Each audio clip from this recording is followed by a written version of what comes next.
দেওয়া জিনিস যত তাড়াতাড়ি এটা জায়েজ হবে ততই মঙ্গল। এবং জায়েজ হওয়ার একমাত্র পন্থা হচ্ছে কি বিয়ে।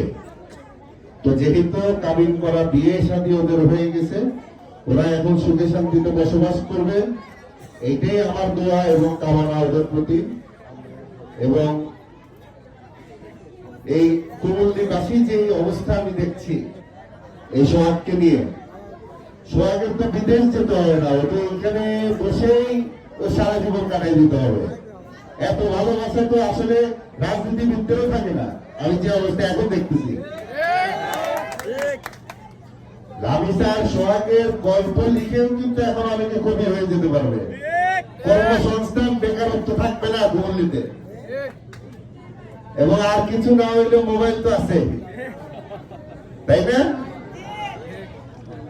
তো ওরা আসলে, আমি এখন একটু বাস্তবতার কথা বলি, ওরা এখনো বাচ্চা কাচ্চার মতোই, বিয়ে হয়ে গেছে। বিয়ে is a very big responsibility, একটা অনেক বড় দায়িত্ব। তো এই দায়িত্ব নিয়ে পথ চলা এবং দায়িত্ব নিয়ে সংসার শুরু করা আর আমরা এসে একটু হাততালি দেওয়া, দুটোটা কি এক জিনিস? এই দায়িত্ব সারা জীবন মৃত্যুর আগ পর্যন্ত তোমার লামিসার জন্য করে যেতে হবে। এবং লামিসা যতটুকু করে গেছে, আমার মনে হয় আগামী 30 বছর না করলেও চলবে, আবার 31 বছর থেকে তোমার জন্য করবে। এখন তোমার লামিসাকে দেওয়ার পালা, এবং লামিসা তোমার মা বাবাকে দেখে রাখবে। ইনশাআল্লাহ তোমরা সুখে থাকো। এবং আমাকে প্রধান অতিথি হিসাবে এখানে আনার কারণটা আমি এখনো বুঝতেছি না। প্রধান অতিথি হচ্ছে তুমি, আমরা তোমাকে দেখতে আসছি, আমাকে কেউ দেখতে আসেনি। সবাই তোমাকে দেখতে আসছে, তুমি বড় হও, লামিসাকে নিয়ে সুখে থাকো।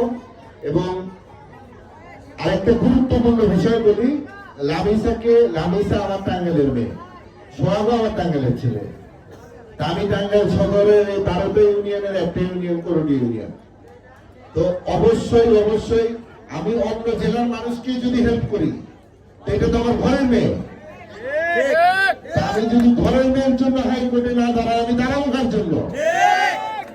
আর টাকা পয়সা তো আমি অনেক ইনকাম করতে পারবো, টাকা পয়সা অনেক ইনকাম করছি আল্লাহ দিলে। এবং সততার সহিত চান্দাবাজি ছাড়া টাকা পয়সা ইনকাম করে হয়তো না 2 টাকা ঢাকার থেকে এনে টাঙ্গাইল খরচ করবো, টাঙ্গাইল থেকে ঢাকায় কোনো টাকা যাবে না। আমাদের 3 জেনারেশন ধরে ধানের শেষ করি আমরা।